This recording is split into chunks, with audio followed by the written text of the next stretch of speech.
Please be seated. You don't have to be seated. You can stand up during the whole sermon like I have to do every week. It's good to see all of you here, all of our members. We're so glad to have you. We do have a lot of people gone today. Of course, it's summertime now. We have a big youth group that has gone to Uplift, a big event that Harding University holds every year. A lot of them are there. Others are here and there all over the place. And that will be the case all the way through August, I'm sure. I do want to mention a couple of things. It was mentioned in the announcements. We are going to be adding, let me clarify this, not new elders, but additional elders. We're not getting rid of the 5 men that we have right now. We kind of like them. We're going to keep them around, but we're going to add a couple of more. We don't know how many more. It depends on how many God brings to the surface.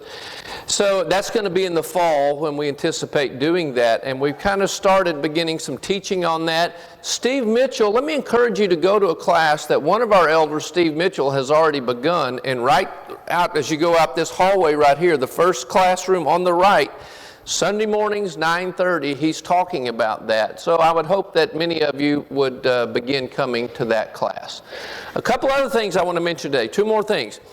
We started our Vacation Bible Boot Camp this past Wednesday night. That's going to continue all the way through August. It's a really good thing. We decided instead of having Vacation Bible School just 1 week, we're going to kind of have that theme every Wednesday night throughout the whole summertime. And we think it's going to be really good. And a lot of you have contributed to helping that. There's been lots of decorations done. Lots of people have done lots of organizing.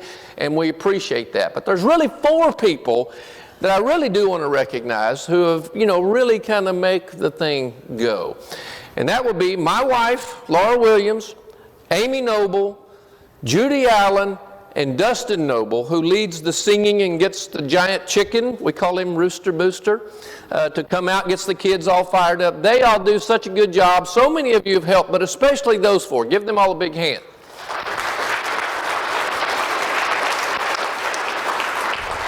We even have some of our teenagers that have been employed to help, and they're doing a really good job. And so that's what our church is about, is everybody working together. And the last thing, I say the best thing for last, we're going to have a baptism into Jesus Christ today. At the very end of our service, let me tell you how we're going to do it. It's actually going to be after the closing prayer. When I finish preaching, we'll have an invitation song and a closing prayer. And as soon as that is done, Miranda Morales, she's sitting right over here. This is our secretary's sister. I can say older sister, right? More mature sister. She's going to be baptized into Christ at the end of our service. So we want to welcome or invite you to stay if you can. We know some of you might have other things going on, you can't. And then after her baptism, after she gets dried off and all that, then we're going to have our welcome circle. This is our way of welcoming into this church family those who the Lord has added to His body. And let me recognize, I said 3 announcements, actually 4. That's the way preachers are, right? I remember this one other thing. It was already announced that the Kalezers, I think that is how you pronounce your last name, is Tim, Denise, and Rendy. The Kalezers are right back there, like on the 3rd to the back row, right in the middle. Raise your hand right there. Tim, Denise, and Rendy Kalezer have committed to membership here, which means they want to make this their church home and grow and function and serve, and us bless them and them bless us, and we're glad to have them. If you have not already met them, make sure you do that before today is over with. Okay, well today we're going to continue talking about the book of Job. The book of Job is a fascinating book. And if you are following along with our reading program here at church, we're reading through the Bible together as a church through the year. If you're on task, I know a lot of you have gotten way ahead. That's okay. I'm sure God won't punish you for that. But if you're staying on task, you're in the book of Job right now. And I started this series last week. And of course, Job is about the problem of suffering. And as everybody knows, unfortunately, this is one of the big problems in the world. People suffer. There are people in this room who have suffered horribly recently, I'm sure. There are people right now going through suffering. And suffering takes, it's not only physical suffering, though that implies that. There are other types of suffering as well. There's emotional suffering, financial suffering, relational kinds of suffering. There's suffering in lots of different kinds of ways. And we wonder why it is that people suffer. And that's really what the book of Job is about, and it's going to speak to that. And really what we're going to talk about today is, how should we respond to people when they're suffering? I mean, what is it that we are supposed to do? How can we help them? How can we bear their burdens and help them make it through it? Well, we're going to look today at, exactly what are we supposed to do to help them? What are we supposed to say to them? How can we give them some practical help to help them manage whatever the crisis is that has arisen in their life? And I'll tell you what I think a problem is a lot of us have. Sometimes because we don't know exactly what to say, and we don't know exactly what to do, or we feel awkward about it, and so sometimes what that causes us to do is to do nothing. And let me tell you, that's the worst thing that we can do. Let me give you a true story. I have a good friend who years ago, about 20 years ago, he and his wife got divorced. Well, they were an active part of a church. They attended this church regularly. They were a part of a Bible class. They were a part of a small group. They knew people well. They were fairly involved and fairly active in this church. Well, when they got divorced, the husband and wife didn't attend the church anymore because it was kind of awkward for both of them. Nobody from the church called them. The preacher didn't call, the other ministers at the church didn't call, none of the other leaders called, nobody in their small group called them, nobody in their classroom called them, that they were formerly thought they were close to, nobody called them. And as a result of that, and I know this because I've talked to him quite a bit, what that made him feel like, I don't think anybody at the church meant anything bad by it, I really don't. I think people just didn't, we don't know what to say, we don't know what to do. And so as a result of that, they didn't do anything, but that is the worst thing you can do. And as a result of that, that couple, who were formerly a couple, neither one of them ever attended that church anymore. Because they felt like, even though this is not what the church intended, they felt like nobody here cares. That's why this sermon today is important. Because what we are going to look at, Job is going to have 3 friends who are going to come along beside him. And at least initially, they're going to mess it up later, but at least initially when they come and talk to him, they're going to show us exactly what to do, and exactly what to say or not to say, and exactly what we should do when we have people in our life who are going through extreme kinds of suffering. This is why this is important today, and I hope everybody will pay close attention. So the Bible says in the book of Job, chapter 2, this is after Job has experienced all this tragedy. He's lost his health, he's lost his wealth, he's lost his 10 children have been killed. I mean, everything is just falling apart. When Job's 3 friends, Eliphaz, Bildad, and Zophar, the Naamathite, when they heard about all the troubles that had come upon him, they set out from their homes and they met together by agreement. Notice why they met. We're going to go and we're going to sympathize with him and we're going to comfort with him. This is great. This is what they should do. This is what they should do. This is what we should do.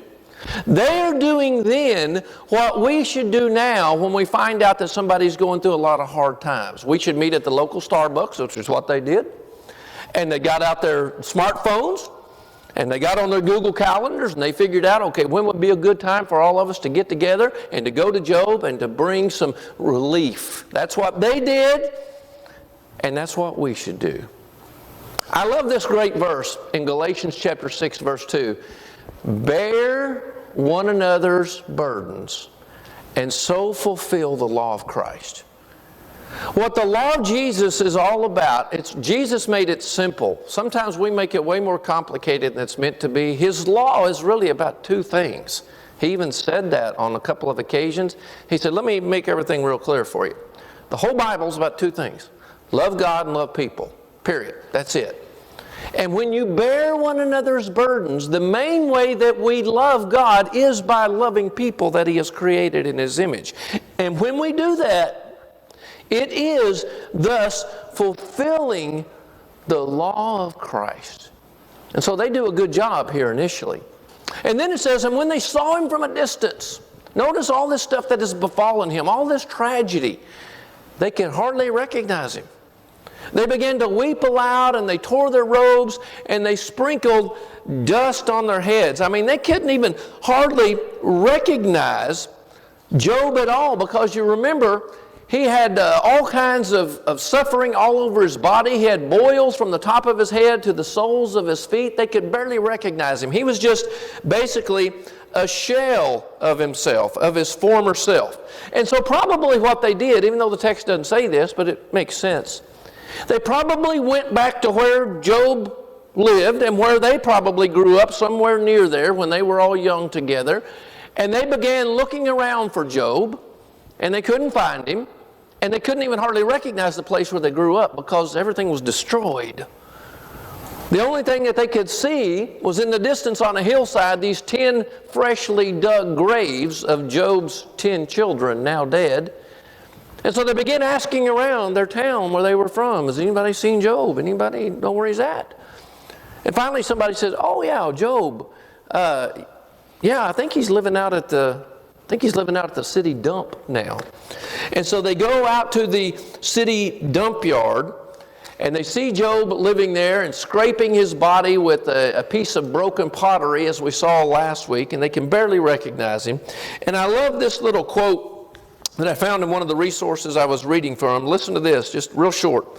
When they arrived, even before they got up close, they could tell the difference immediately. Their friend had no hair. His robe was torn. He's sitting there with dung burning near him, a pack of wild dogs not far away, and stinking, rotten garbage everywhere. And they stood and they just stared in disbelief. And that's when their feelings came out. Man, look at this. And they threw dust over their heads toward the sky. That was an expression of grief at the time. And that implies that they were down there near the dust. They sat down on the ground. And then it says, that's what friends do. They don't worry about getting dirty or dusty or messy. Friends try to enter into the suffering and the pain as best they can, and that is what they do. I love this great verse in Proverbs. A friend loves at all times, and a brother is born for a time of adversity. When you go through difficult times, and some of you have or maybe are, don't you then discover who your real friends are?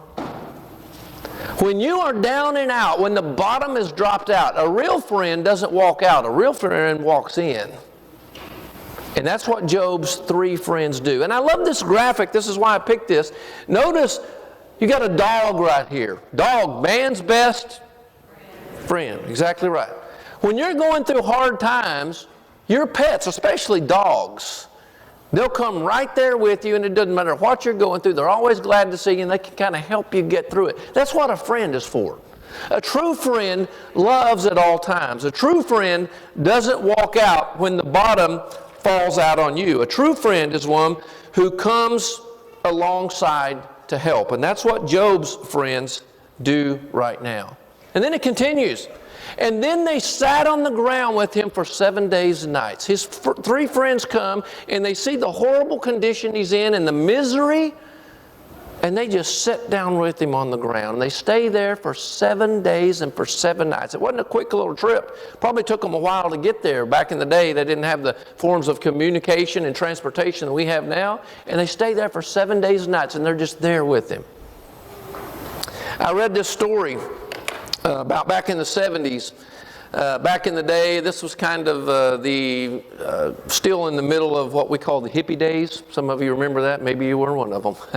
My sister was. Anyway, out in California, I heard about this church. They had an outreach to the university there. They had a student ministry, and they converted lots of the young men and women to Christ. There was one particular man, this young man in particular, his name was Dave. He was converted to Christ. Well, he was a hippie, Dave was. Of course, he had the big bell bottoms, and he had disheveled hair, and never wore any kind of shoes, and was kind of dirty, but they converted him to Christ, and he became a genuine follower of Jesus, and he was trying to learn what all this is about. Well, one Sunday morning, Dave right after he's converted, he does what a new disciple should do. He wants to go and be with the church family right there on the campus of that university. So he comes into a church much like ours, but it was packed that day, and there wasn't any room for him. So he comes in, but he comes in all disheveled looking, dirty, ratty looking clothes on, and barefoot. Comes into a white middle class church much like this one. And he comes in looking like that. And everybody in that church did what you would do if someone came in here like that today. We would all kind of look and kind of get away and kind of be uncomfortable, and there would be tension in the air. And so eventually Dave, when he couldn't find a seat, he just sat down like right there in the aisle on the carpet. Just sat there. He was ready to learn. And that really made everybody uncomfortable. And finally, from the back, an old man, one of these well-respected, well-known leader-type men in their church that everybody knew, got up and started walking down toward Dave. And everybody thought, oh no, what's going to happen now? Is he going to really tell Dave off? This old man comes walking down the aisle. He puts his cane down. He sits down right beside Dave, right in the aisle, and just sat there with him the whole service, right on the carpet. And that communicates a lot. And that's what Job's friends are doing with Job at this point. So far they haven't said anything. They just come and they're just there with him. And then I love this. It says, no one said a word to him because they saw how great his suffering was. For 7 whole days, Job's friends come and they are just there with him. They don't say a word. If only they had kept their mouths shut. Unfortunately, they're going to open them and really mess the situation up. But right now, we can learn a lot from them. They have done a great, great job. I love this quote also in this book on the very next page. Listen to this short little quote. It says, a man named Joe Bailey and his wife Mary Lou, they lost 3 of their children. Can you imagine that? They lost one son following surgery when he was only 18 days old. They lost a second boy at age 5 because of leukemia, and then they lost a third son at 18 years of age in a sledding accident. And this man writes in a wonderful book called The View from the Hearse. Here's what he says. He says, I was sitting torn by my grief. And someone came and they talked to me of God's dealings and of why it happened and of hope beyond the grave. And he talked constantly and he said things that I knew were true. I was unmoved, except I wished that he'd go away, and he finally did. Another person came and just sat down beside me. He didn't talk. He didn't ask any leading questions. He just sat beside me for an hour and more. He listened when I said something. He answered briefly. Then he prayed very simply. And then he left. I was moved, I was comforted, and I hated to see him go.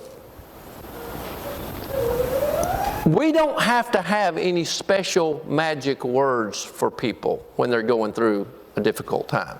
And I think that's what keeps us away a lot of times, because it's awkward for us because we don't know what to say. Because in our culture, we think somehow there's some magic words that will fix the situation. Let me tell you from a preacher's perspective. I've dealt with a whole bunch of these situations of all kinds over the years.